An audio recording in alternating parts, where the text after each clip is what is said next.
Auditório de São Miguel, sábado, 23 de abril de 1988, santo do dia. Zé Filho.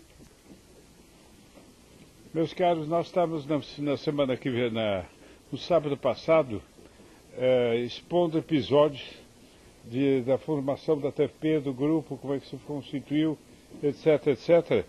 E, se não me engano, eu tinha terminado com o meu ingresso no movimento católico e no Congresso da Mocidade Católica, por meio do Congresso da Mocidade Católica.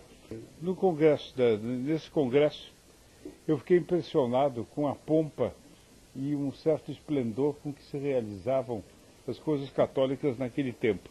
Eu podia imaginar, mas nunca tinha visto uma coisa do gênero. Quantos dos senhores aqui dentro conhecem a Basílica de São Bento aqui em São Paulo? Levanta o braço. É a grande, grande maioria. Podem imaginar aquela basílica com um pano violáceo grande estendido no fundo e separando quase toda a igreja da parte do fundo e transformado assim a igreja em salão para que os leigos pudessem fazer discurso.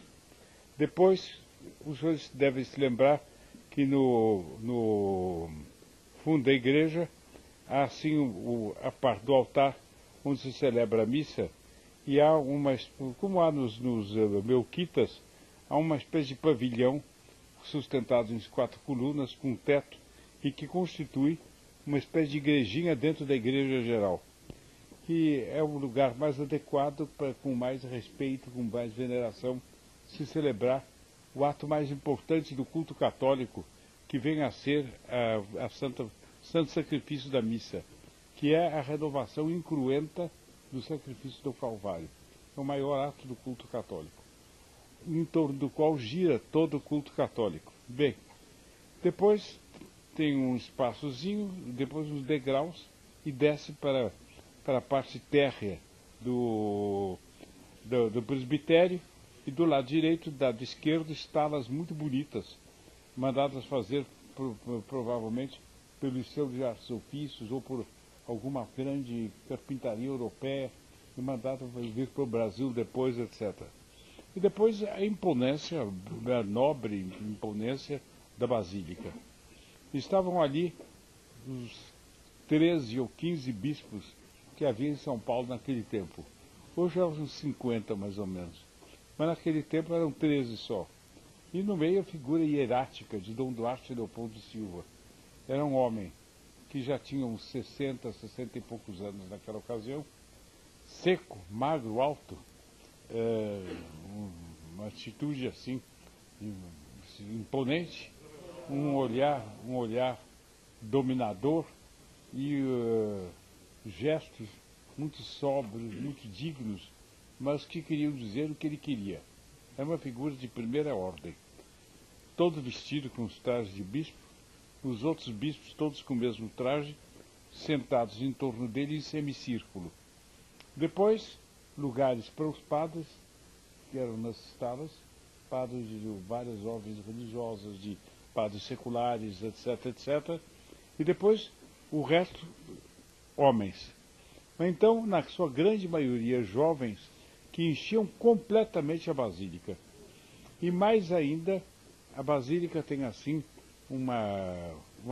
dos lados, uma espécie como chamar, de corredores murados e com janelas. E daquelas janelas, daqueles pórticos, ainda estava cheio de rapazes acompanhando o Congresso, assistindo o Congresso, etc. E os oradores, que eram homens já de idade madura, faziam um discurso. E os programas muito bem constituídos. Por exemplo, certos oradores eram muito próprios a levantar o entusiasmo. Outros oradores eram muito convincentes, muito persuasivos, muito claros. Uns eram oradores de comício e outros eram professores que davam cursos, que davam aulas. Eu me lembro numa mesma noite o professor, eu até hoje me lembro do nome dele, Alcibiades de la Mare Nogueira da Gama, de uma muito boa família do Rio de Janeiro. Ele fazia o discurso dele com as insígnias da Ordem de São Gregório VII, que tinha sido com São Gregório Magno, que tinha sido conferida a ele pelo Papa, não me lembro bem se era Pio XI, se era São Pio X, o que era. Ele era um vulcão, ele tinha uma voz esplêndida, a voz dele dispensava microfones, dispensava tudo, enchia a Basílica com naturalidade completa e ele falava de maneira a levantar o auditório, aplaudiam, ficavam contentíssimos, os bispos batiam palmas, etc. Era um entusiasmador de primeira força. Depois falou, o professor Dramar já deve ter morrido, falou do professor Alexandre Correia. Algum tempo mais tarde, fez um concurso brilhante e ganhou o cargo de professor catedrático da Faculdade de Direito de São Paulo. Esse Alexandre Correia era o oposto do Alcides de Ramalho. O Alcides Sobis de Ramalho é um tipo assim brasileiro, cabelo preto abundante, nariz muito protuberante, eu já disse, vozeirão, mas uma voz agradável, harmônica e ao mesmo tempo um homem assim expansivo. O professor Alexandre Correia era mais bem baixo, seco, tipo mais de português, eu creio que o pai dele era português, corado, quase apoplético, olhinhos pequenos azuis, cabelo já branco, todo rapado, parecia pouco do cabelo dele, e se tinha a impressão que ele olhava para o auditório, mas não via. Não sei se ele não tinha boa vista, ou se era a mera impressão que ele dava. É uma impressão singular, como os senhores teriam, se eu estivesse olhando o senhor e os senhores tivessem a impressão que eu não estava vendo. É uma impressão singular. Ele subiu e começou a falar num tom de voz pausada. Ele devia demonstrar uma tese. Era uma tese qualquer da doutrina católica que fora dada a ele para demonstrar. Ele fez uma demonstração seca, sem palavreado, nada era inútil, tudo era claro. Terminada a tese dele, ao cabo de 1 hora, aplauso geral, porque era convincente ao último ponto, uma coisa excelente. Entre um discurso e outro, cânticos. Então, aquelas vozes masculinas enchiam a igreja completamente. Eu estava entusiasmadíssimo com tudo quanto eu via. E, se não me engano, foram 3 dias de movimento de congresso. Mas havia uns espaços, por exemplo, não era assim, metralhadora de acontecimentos. Fazia-se tudo mais sossegadamente do que hoje em dia. E então, por exemplo, começava uma conferência, terminava, antes de começar os cânticos, havia um espaçozinho. Depois, terminado o cântico, outro espaçozinho. Depois um discursinho de um que falava sobre uma coisa. Depois que vi uns oradores grandes. Enchia a noite. E eu aproveitava o tempo para me colocar em posições estratégicas para analisar as caras dos rapazes que estavam lá.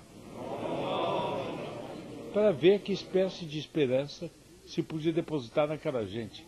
Se valia a pena eu me engajar naquele meio, ou se pelo contrário aquilo é uma coisa, um entusiasmo ocasional, desses tão frequentes na América do Sul, mas que se apagaria por si mesmo. E, embora eu fosse relativamente inexperiente, eu tinha uns 19 anos para 20, alguma coisa eu já percebia das fisionomias. E então eu ia disfarçadamente, com jeito para não chamar atenção, eu olhava para cá, para lá, para colar, para todos os lados, para todos os jeitos, para todas as pessoas. Depois queria estar na passagem dos bispos, para ver bem as caras dos bispos como eram e que impressão eles davam, etc. E formar uma ideia de conjunto da coisa. No domingo, missa campal na igreja do Sagrado Coração de Jesus. Mas não na igreja, no pátio, atrás. Os senhores talvez não conheçam o pátio, mas é enorme. Os senhores devem ter notado que ali é um colégio colossal. Toma um quarteirão inteiro, né? e com um mundaréu de alunos, portanto, e vários recreios intercomunicantes, formam um espaço enorme. E fizeram ali, então, uma assembleia, novamente com bispos presentes e com certo, uma coisa de grande alcance. E nessa situação, eu mais uma vez aproveitei para ver, para olhar bem, etc., como era, como não era e tal de coisa, e achei que estava bem, muito bem, e que era um movimento no qual a gente que devia se engajar. E pelas conversas que eu ouvi lá no Congresso, eu não tardei a perceber que a ponta de lança era a congregação mariana que funcionava aqui na igreja de Santa Cecília, que o grosso do movimento era dos congregados marianos, era de longe a associação de jovens, mas de muito longe a associação de jovens com mais jovens, e que a ponta de lança é a congregação de Santa Cecília.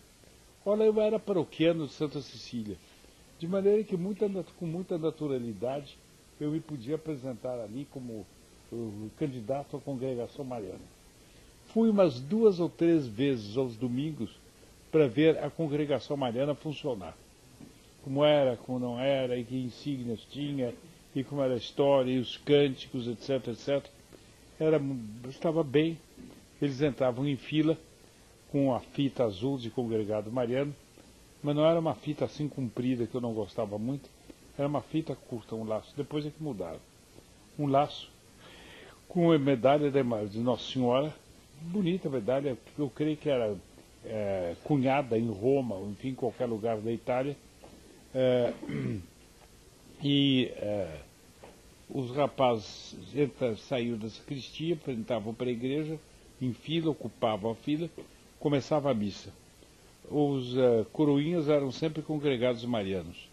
E quando a missa começava, o órgão começava a tocar, os congregados cantavam os 5 salmos de Maria, Magnífica, etc., os 5 salmos que começam com palavras que M, Magnífica, até levar, etc., forma o nome de Maria. Por isso se chamam os 5 salmos de Maria. Depois de terminada a missa, eles rezavam ainda algumas orações vocais, oração pedindo vocações sacerdotais, uma coisa e outra, e depois saiu na mesma fila e desapareceu na sacristia. E eu achava que estava tudo direito, resolvi entrar para a congregação mariana. E notei, entre os congregados marianos, um que era conhecido meu, os outros eu não conhecia. Era um jovem, filho de pai dinamarquês e mãe francesa. E era estudante de engenharia, e que eu tinha conhecido aqui pela sociedade. Então eu apresentei-me a ele e disse: fulano, eu estou querendo ser congregado mariano e sei que preciso ser apresentado por alguém. Você não quer me apresentar? Olha, mas com que gosto, venha cá, vou te apresentar o diretor, etc. O diretor era um padre que já tinha me dado catecismo em pequeno e que era uma espécie de capelão de minha família. Ele não ia quase em casa, só em muito raras ocasiões. Mas nas ocasiões difíceis, era com ele que minha família se aconselhava. E ele me recebeu, não recebeu mal, mas recebeu com uma certa frieza que me chamou atenção. Ele me conhecia desde menino, etc. Ele disse: bom, você quer entrar então para a congregação? Diz o rapaz que me apresentava. Sim, e como ele foi congregado no São Luís, já pode entrar diretamente como congregado aqui. Não, isso eu não aceito. Tem que fazer o noviciado, 6 meses de noviciado, para depois entrar como congregado. Olha, ele me conhecia tanto, esse noviciado parecia-me de supérfluo. Um pouco me incomodava. Eu disse: ao cabo de 6 meses eu sou congregado, eu quero entrar na congregação. Que demore mais, que demore menos, a mim interessa muito pouco. O que eu quero propriamente é entrar aqui. Aceitei, fiz os 6 meses de noviciado sem maior complicação, graças a Deus, fui admitido como congregado, está acabado. estava eu meu posto dentro da congregação. Agora, dentro da congregação, eu vinha conhecer um meio completamente diferente do meio que eu frequentava fora. Era uma coisa que eu não supunha que existisse. Que é o seguinte, em torno de toda a paróquia naquele tempo, a paróquia é um território, né? E a matriz é o lugar onde os paroquianos devem se dirigir para casamentos, para confissões, para pedir extrema-unção para doentes da família, etc. O centro da vida religiosa da paróquia é a matriz. E a matriz era dirigida por um pároco, até hoje é isso, com 1, 2, 3 auxiliares, padres, conforme o movimento que tivesse. O padre naquele tempo era Monsenhor Pedrosa, Felisberto Marcondes Pedrosa. Ele era dirigido por 2 ou 3 padres, não me lembro bem. E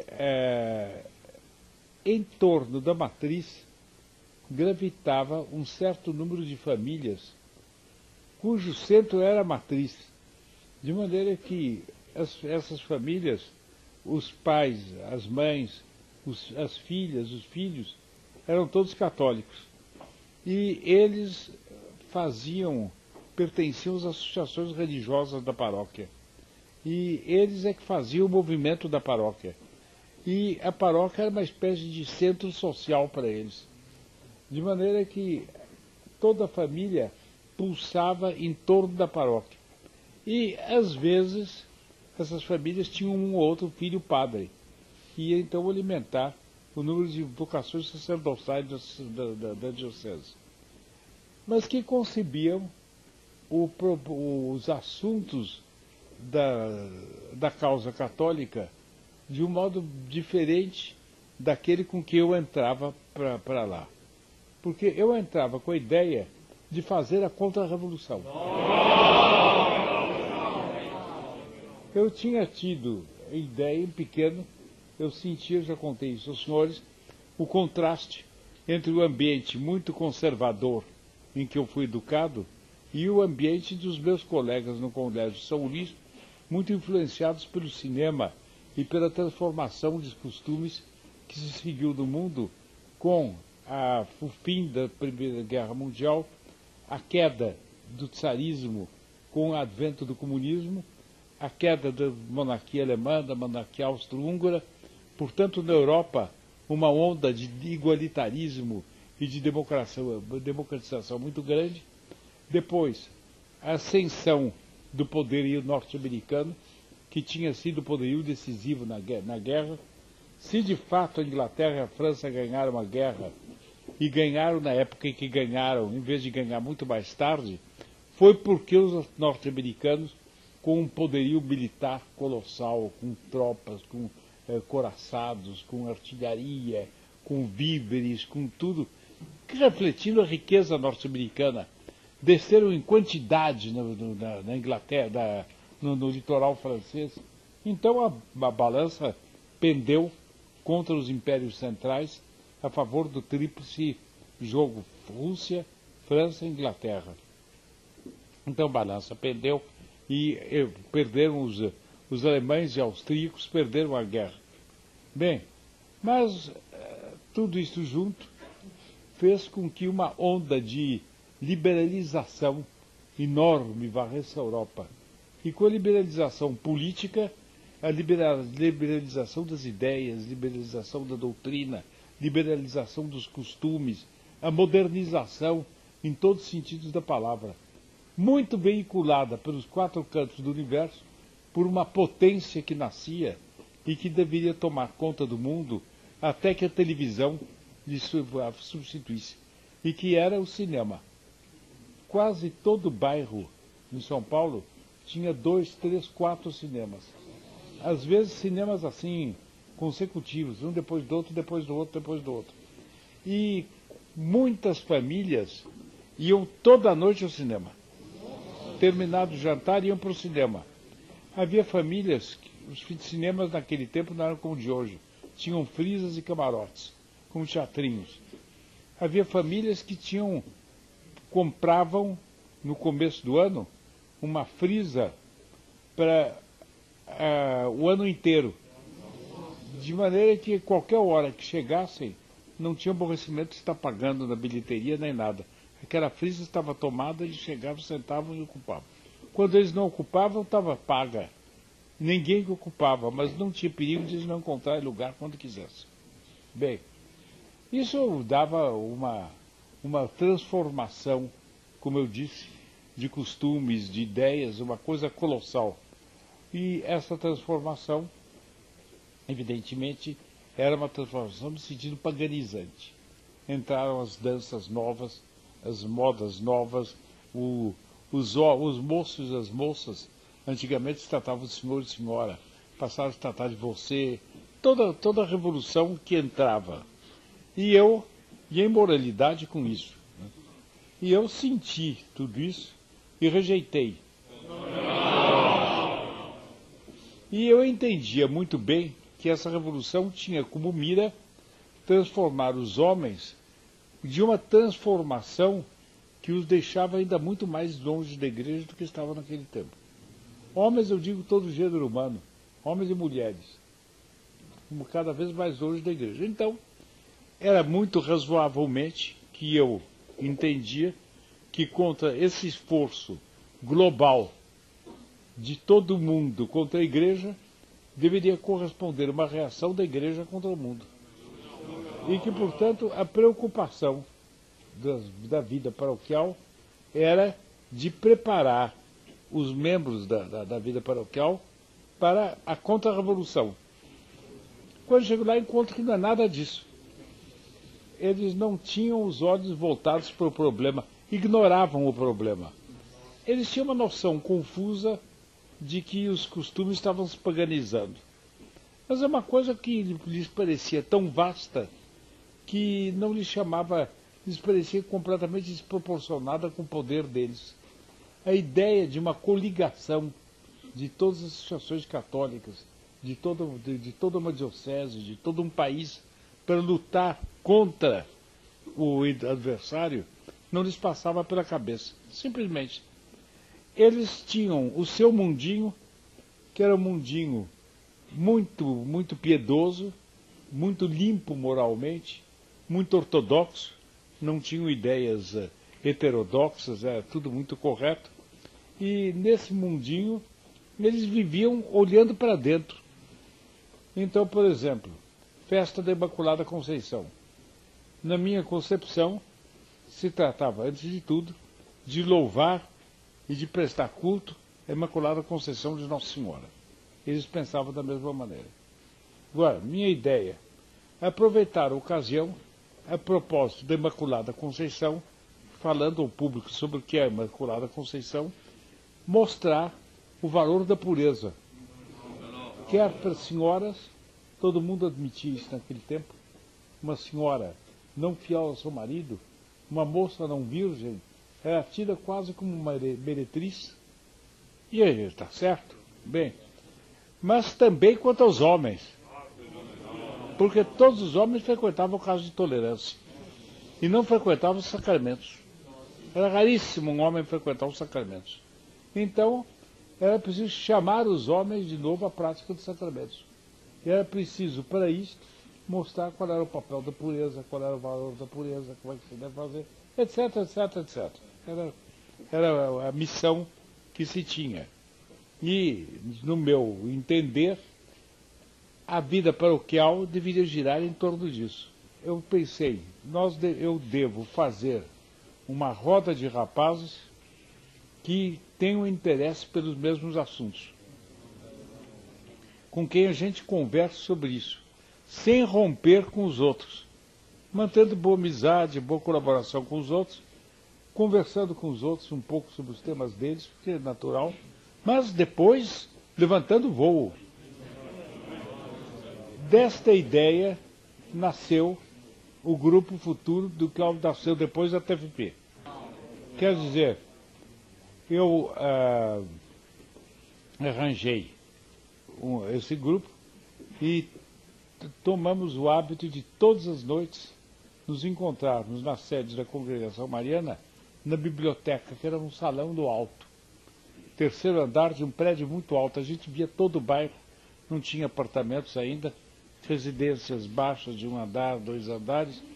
A gente via até a torre do Coração de Jesus, com a imagem dourada do Coração de Jesus, com os braços abertos assim. O luar claro de São Paulo, uns janelões grandes e um terno de couro. Nós éramos 5 ou 6.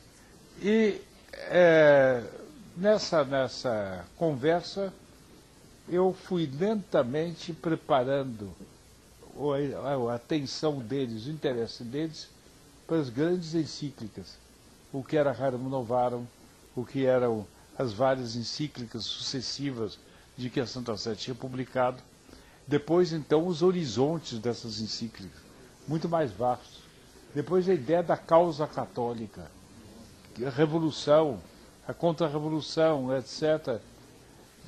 De discussões titânicas a respeito da Revolução Francesa.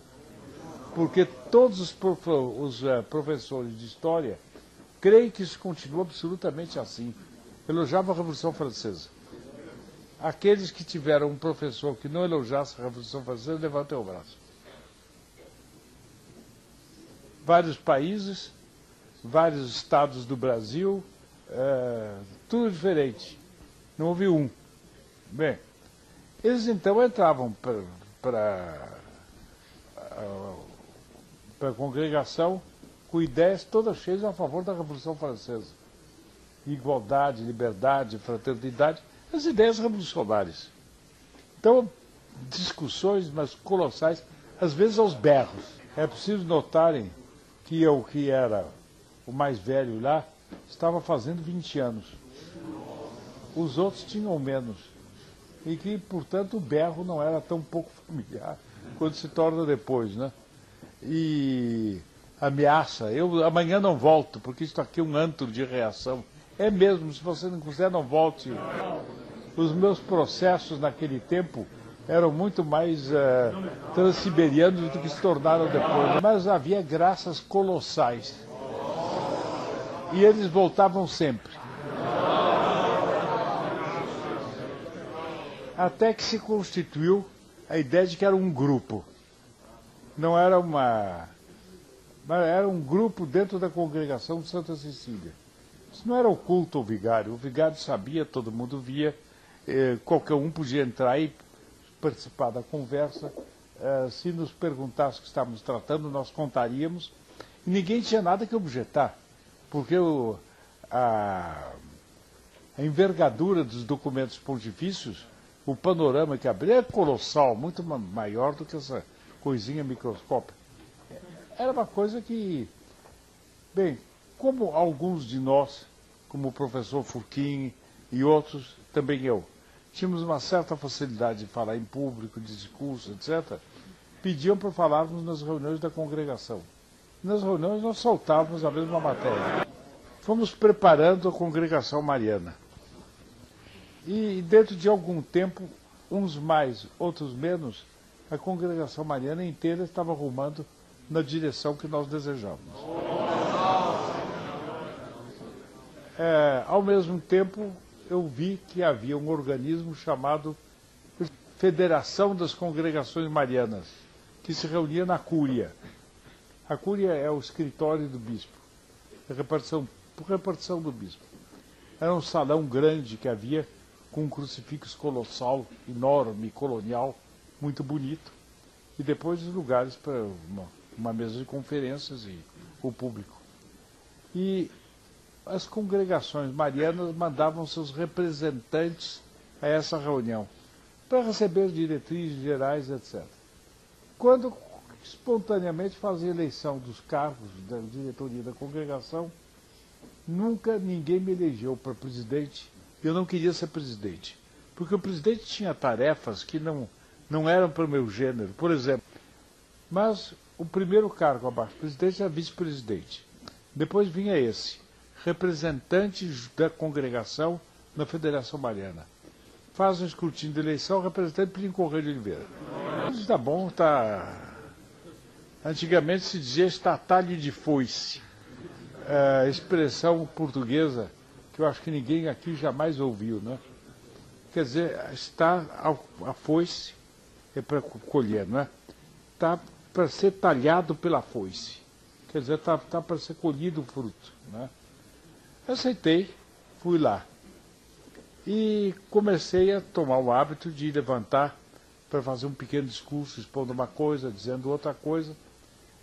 Eles tinham a generosidade de não desgostar do que eu dizia e, em consequência, começavam a me convidar para as festinhas das congregações deles.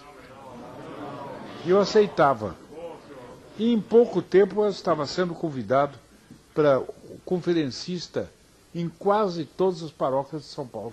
E nas conferências eu ia também fazendo o mesmo, abrindo os horizontes, alargando as ideias, falando do perigo comunista no Brasil, falando, enfim, de problemas de toda ordem, fatos históricos da vida do Brasil.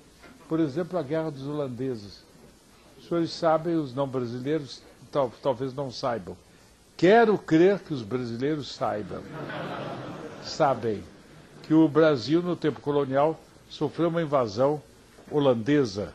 Os holandeses protestantes se fixaram um pouco na Bahia, principalmente em Recife, e quiseram deitar garra lá e fazer uma colônia. Os pernambucanos e baianos católicos levantaram, fizeram uma contra-revolução, com milagres puseram fora do Brasil o poderio holandês. Também os franceses protestantes, dirigidos por um tal Duguay-Trouin, tentaram fazer estabelecer-se no Rio de Janeiro. O Anchieta, Estácio de Sá, Mendes Sá, outros representantes portugueses.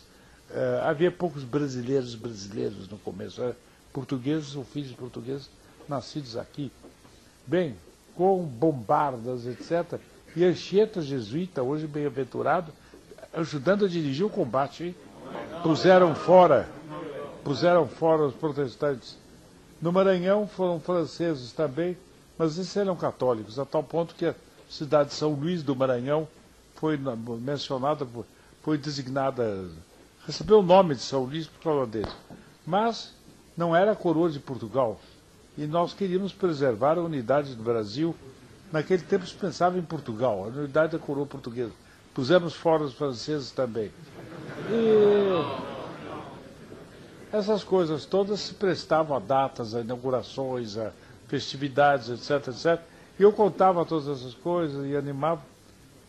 Era tal a revolução que muitos professores de história diziam que era melhor para o Brasil terem ficado os holandeses.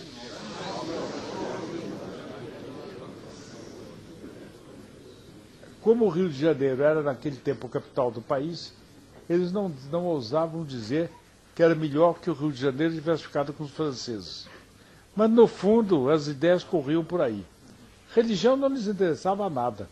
A questão é se os franceses e os holandeses administravam melhor as riquezas materiais do Brasil do que os portugueses. Primeiro, a questão não é só essa. Nessa questão, os portugueses agiam muito bem. Também nessa questão da administração, eram muito bons administradores. Estava tudo errado, mas, sobretudo, não há o que vale a fé católica. Então, eu, ao expor, dizia essas coisas. E o ambiente era um ambiente muito religioso, muito bom, de maneira que a gente dizia essas coisas e batiam palmas, ficavam entusiasmados, etc, etc. E isto fazia com que o conjunto da atitude de alma que eu considerava que o moço católico devia tomar, que o conjunto dessa atitude de alma eles tomassem e se generalizasse cada vez mais, com muita vantagem para o movimento católico que se expandia, tomava fisionomia com isso. Eu comecei a escrever também para um jornal chamado Legionário, artigos sobre uma matéria e outra, etc, etc, artigos contra-revolucionários. Um dos meus primeiros artigos foi um elogio debandado da Inquisição.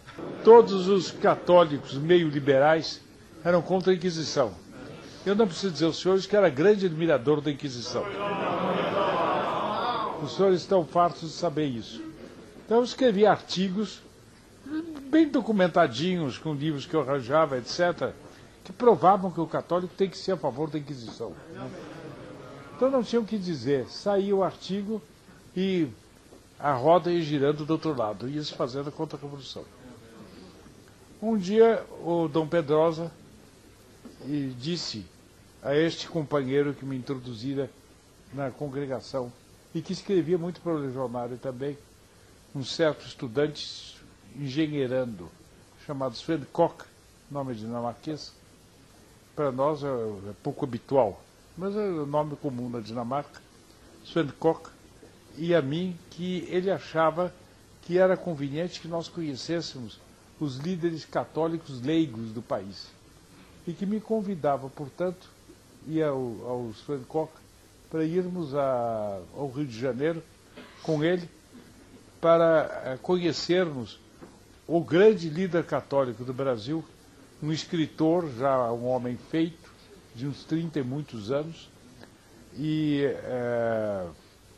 homem já casado, com filhos, etc., e muito festejado nos círculos literários do Rio, do Nordeste e tal, um pouco em São Paulo também, que não tinha muitos círculos literários. Aí ele era festejado, chamava-se Tristão de Ataíde, como pseudônimo literário. O nome dele era Alceu Amoroso Lima. E a fama dele era muito grande, mesmo nos meios não católicos. E ele era muito protegido pelo único cardeal brasileiro que havia então, que era um paulista, Dom Sebastião Leme da Silveira Sintra. Então, convidou-nos para ir ao Rio. Nós topamos a parada e fomos no automóvel do Dom Pedrosa. Eu fui de automóvel para fazer a vontade do Dom Pedrosa, porque eu tinha horror à viagem de automóvel. Eu detestava a viagem de automóvel. Mas, depois a distância para o Rio, a estrada era muito mais comprida que a hoje. De lá para cá, encurtaram muitos caminhos, fizeram túneis, etc. E sei lá o que fizeram, pontes, etc. O caminho se tornou mais reto. Naquele tempo, não. A gente tinha que... A estrada ia de encontro a cada cidadinha. Tinha que passar dentro da cidadinha, etc. E chegamos a Aparecida como etapa necessária da viagem. Populações mais pobres que não tinham automóvel, ou lugares onde não havia rodovia, não havia ferrovia também, vinham a pé até Aparecida. Consta que vinha gente a pé até da Bahia, Aparecida. Mulheres, gente do povo, carregando os filhinhos, etc., vinham em quantidade. E era uma coisa, enfim, realmente extraordinária.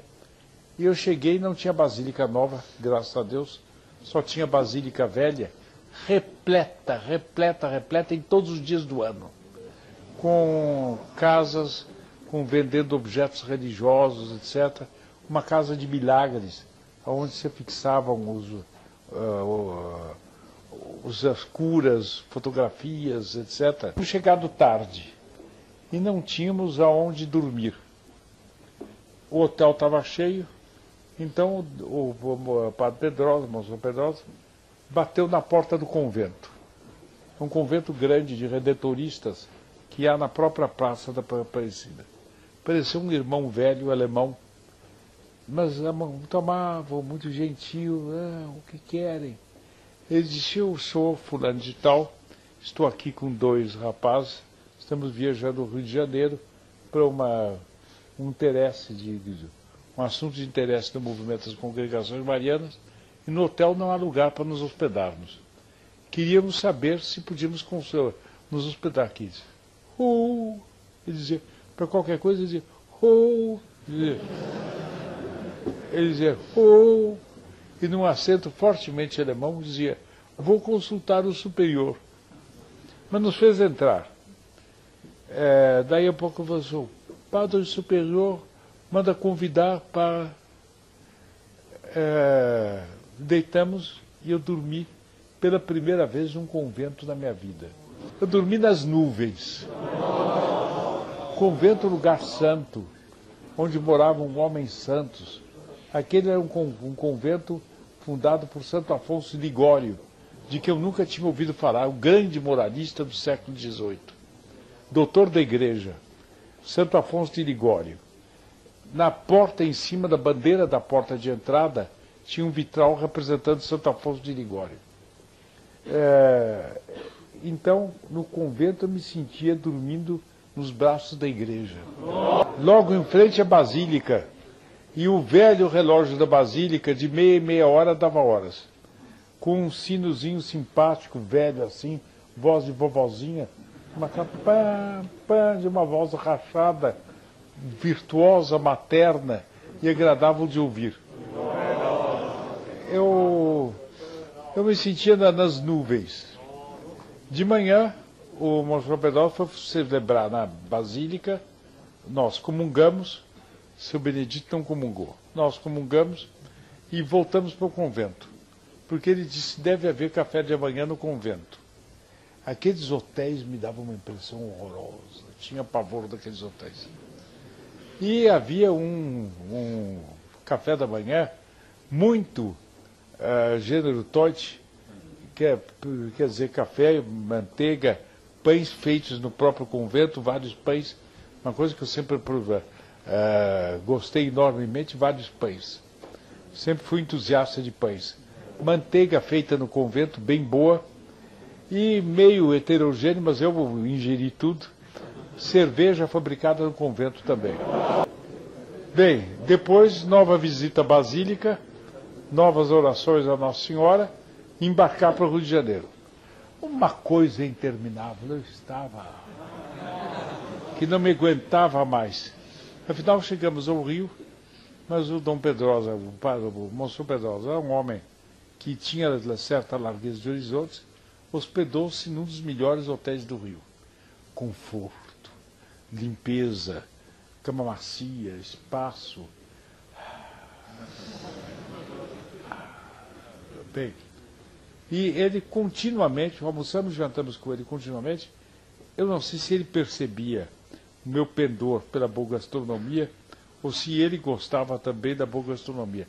Fomos continuamente a restaurantes ótimos, com maioneses ótimas, com siris e frutos do mar e coisas excelentes.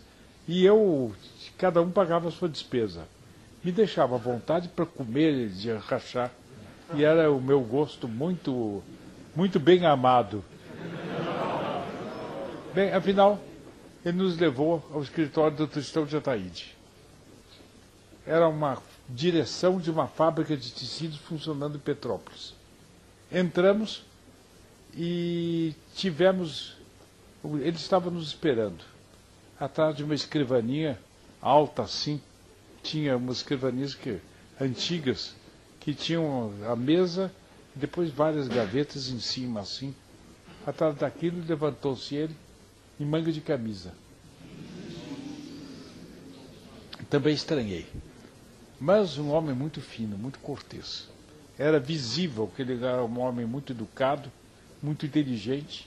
Ele tinha feito uma boa parte do curso dele na Sorbonne, falava francês com acento brasileiro, mas na perfeição, vocabulário abundante, fácil, apropriado, maneiras muito finas, o que me agradou muito também. Sentamos e começamos a conversar. Eu tive uma impressão, assim, puramente humana dele, muito favorável. Como católico, eu estava tendo meu primeiro contato, não cheguei a definir minha impressão. A fama que ele tinha é de catolicíssimo. Portanto, grandes esperanças nesse contato com ele. E, de outro lado, ainda nesse contato, conversamos sobre vários temas, e ele era um expositor, era uma ave canora. Quando ele começava a expor, ele era agradável, ele era leve, ele contava coisas de modo ligeiro, não se sentia o tempo passar perto dele. Eu, que toda a vida gostei muito de conversar, estava no ponto adequado. Bem, combinamos de manter correspondência, etc, etc. Ele ficou nosso amigo, muito especialmente meu. E na hora da saída, ele me disse, olha aqui, Plínio, que ele já foi me chamando de você logo de uma vez, que era uns perto de 20 anos mais velho que eu. Olha aqui, Plínio, eu tenho aqui um prospecto de uma coisa de propaganda que eu queria muito introduzir no meio católico do Rio de Janeiro e de São Paulo. Você não queria me dar a sua opinião? Eu disse, bom, hoje à noite no hotel, quando eu for dormir, eu leio, que era uma coisa grande. Amanhã cedo, antes de ir embora, digo ao senhor, que é a impressão que eu tenho. Olhei, primeiro golpe. A coisa é propaganda protestante disfarçada.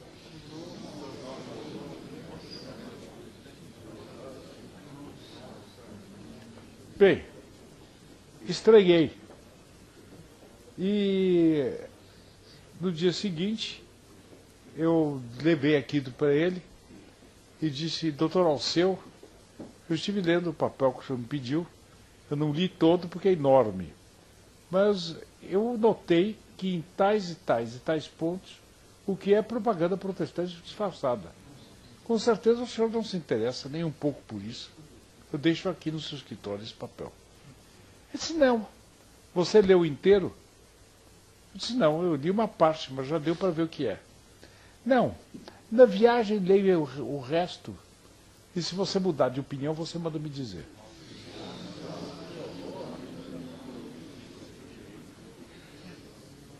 Bem, eu li.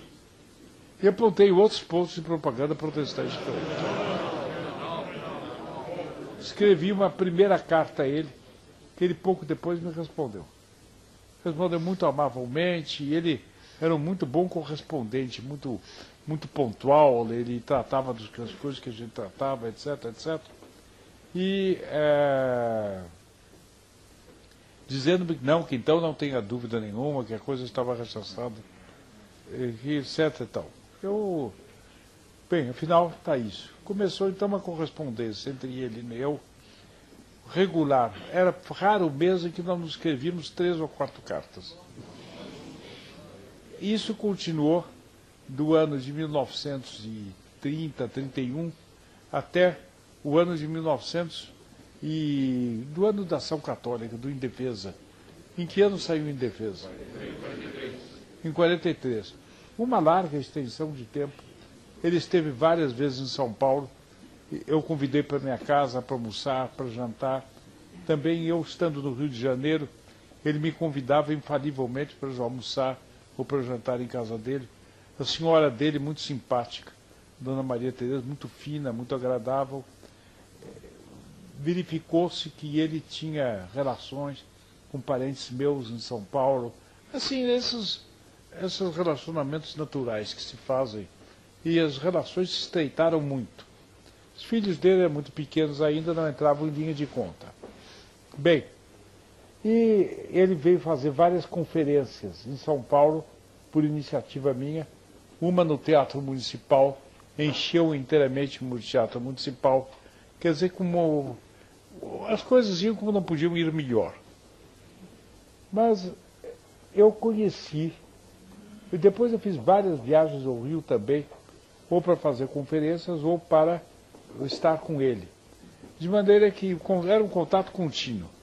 Ligação telefônica muito difícil naquele tempo, muito cara. O único jeito que havia de a gente visitar-se pessoalmente. O único ponto de atrito é que ele gostava de marcar os encontros cedíssimo. E eu jamais gostei de levantar cedo. E ele me dizia, você é preguiçoso, Plínio. Eu dizia, doutor Alceu, eu tenho senso das comodidades. Eu não noto isso no senhor. Ele dizia, mas na sua idade eu não entendia a comodidade como você entende. Está bom, mas eu entendo, doutor Alceu. Não há um mandamento da igreja dispondo sobre o modo da comodidade. Nem há um mandamento da igreja mandando levantar cedo. Eu gosto de levantar tarde. Ele dizia, quando estava em São Paulo, dizia, o que é que eu fico fazendo aqui? Doutor Alceu, remédio para o senhor é deitar tarde. Eu só deitar tarde, levantar tarde, está acabado. Eu levantar cedo, doutor Alceu, digo com franqueza. Eu gosto muito de estar com o senhor, etc. Mas levantar cedo, não. Eu me sinto até mal no aparelho digestivo. Sinto me apertar o estômago quando eu levanto cedo. Ele brincava a esse respeito amavelmente. Eu fingia, por cortesia também, por delicadeza, eu fingia gracejando uma energia que de fato eu não deitava na coisa, né? Era um modo de gracejar. Mas era assim. Bom. Durante esse tempo inteiro, não, numa das primeiras viagens que eu fiz ao Rio de Janeiro, eu conheci um outro senhor, mais velho do que ele, um engenheiro, quase velhusco já, uma altura de estatura média, com uma peculiaridade que ele tinha assim, esta parte aqui, ele era magro, esta parte aqui, muito caída assim, e usava um colarinho aberto, assim desses colarinhos com ponta aberta, não dobrava, duro, e ficava aquele papo aparecendo. Mas um homem muito fino, muito gentil, muito amável, um grande engenheiro, Heitor da Silva Costa, filho de um conselheiro de Estado do tempo do Império, que foi um jurista famoso, e este homem era o construtor da estátua do Cristo Redentor. Mas construir aquela estátua é uma coisa de engenharia muito, muito delicada, porque o Cristo Redentor está com os braços abertos. E no alto do Pão de Açúcar, ventania tremenda. E se o vento, de repente, levasse o braço, era como um projetil de artilharia que cairia sobre alguma casa. Podia matar gente, que podia cair numa rua. Uma responsabilidade muito grande. Sem falar do fiasco de levantar o monumento e cair um braço, né? De maneira que precisava calcular os ventos, depois calcular a resistência. Esse monumento é feito, se não me engano, de cimento, com revestido de pedra e sabão. Mas toda uma complicação. Ele me explicou e eu prestei quinta parte de uma atenção, porque as coisas de engenharia nunca me interessaram. Bem, enfim, ele era uma glória ter sido o construtor do monumento do Cristo Redentor era uma glória. O Silva Costa ficou muito rapidamente meu amigo. Era um homem agradável, gentil, amicíssimo do Tristão, amigo também do cardeal, mas ele é muito individualista. Eu não sei porque ele gostava de me encontrar quando não tinha outros juntos para conversar. Ele me telefonava e dizia: eu queria uma hora para conversar com você, mas quando tiver só você. O doutor Heitor, vamos ver qual é a hora, tal. Enfim, arranjava uma hora e conversava com ele. Bom, conversando com este homem, eu contei a ele que tinha lido uma coisa que valia para o Brasil. O Brasil estava para eleger uma constituinte e era possível, com o desenvolvimento do movimento católico, eleger deputados católicos que introduzissem na Constituição uma porção de coisas católicas que tinham sido tiradas por ocasião da proclamação da República. A separação da Igreja do Estado, eu queria a união. Depois, casamento religioso com efeitos civis, de maneira que não precisava fazer casamento civil e casamento religioso separados.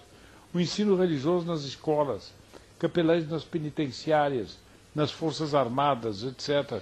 Uma série de modificações, assim, que quebravam o ambiente laico e positivista, maçom, que a República tinha deixado no Brasil. E disse a ele: há um general francês, de Castelnau, que foi dos grandes generais da Primeira Guerra Mundial e que muito católico, que fundou uma liga eleitoral francesa que opera nas eleições daquele modo, dentro de toda a tática. E que tal se nós propuséssemos ao Dom Leme de fundar uma liga eleitoral católica brasileira? Ele disse: está muito bom, você redige os estatutos, eu vou conversar também com o Alceu. Redigi os estatutos e, pelas correspondência, deu num entendimento, numa coisa, chegamos a um projeto uniforme de estatutos. O Alceu, o Tristão Taide, tomou conhecimento, estava de acordo, ficou falar com o Dom Leme. Dom Leme aceitou a ideia. E, dentro de pouco tempo, estava fundada a Liga Eleitoral Católica Brasileira. O Dom Duarte chamou-me Não, o vigário-geral, Monsenhor Gastão Liberal Pinto, chamou-me e me disse, olha, está essa coisa aqui, e o Dom Duarte quer que você seja a alma desse movimento. Mas você está muito moço para ser presidente desse movimento. Então você vai ser secretário. Você escolha um presidente e outros membros da direção. Se o Dom Duarte aceitar, ele convida. E forma a diretoria, você é o secretário. Mas o peso é sobre você. Você aceita? Você aceita. E ele me perguntou quem é que você designa para a diretoria. Eu conheci apenas de vista um senhor que me parece que já tinha 60 e tantos anos, mas um jeito muito piedoso, que eu via comungar sempre na igreja de Santa Cecília e ter uma atitude bonita. Ele, na capela do Santíssimo, comungava-se, ficava-se rezando. E tinha uma preta meio aleijada que comungava lá. Quando chegava a vez de sair da capela, ela tinha muita dificuldade de descer 2 ou 3 degraus que separam a capela do chão da igreja. Ele, que era um homem muito fino, era filho do Marquês de Valença, um homem aristocrático, levantava-se e, como ninguém dava a mão para a negra, ele pegava a negra pelo pulso e ajudava a descer. A negra descia derretidíssima. E ele continuava a fazer ação de graças dele. O senhor me dirá, mas por que o senhor não se oferecia? A negra ficaria sentida, ela ficava encantada de todas as gentilezas dele para ela e todas as coisas que ela estava habituada há anos. Ela não queria mudar por um pimpolho qualquer. Ela queria aquele homem. Bom, pareceu-me que ele estava a calhar. Presidente Dr. Estevão Emerich de Souza Rezende. Era uma influência qualquer húngara que ele tinha. Santo Estevão, rei da Hungria, Santo Emerich, filho do rei da Hungria, santo também. Estevão Emerich de Souza Rezende. Um homem, depois eu vi modelar, que se tornou íntimo amigo meu. Também aqui o caso, famílias que já se conheciam, etc. Então, relações, tal, isso é comum. E depois, um médico, Dr. Mário de Souza Aranha, Mário Gil de Souza Aranha, também um homem muito fino, muito distinto, prior da Ordem Terceira do Carmo, de uma muito boa família de São Paulo. Depois, um líder das conferências vicentinas, Dr. Vicente Melilo, e Dom Duarte acrescentou 2 nomes. Um Dr. Graf Borba, um engenheiro alto, seco, magro, todo logarítmico, um advogado das perdizes, Dr. Evandro, não me lembro mais do que eu também não conhecia quase. Bem, fizemos a primeira reunião da Liga, etc. Eu convidei o Dr. Paulo, que é membro do nosso grupo, para ser o meu secretário.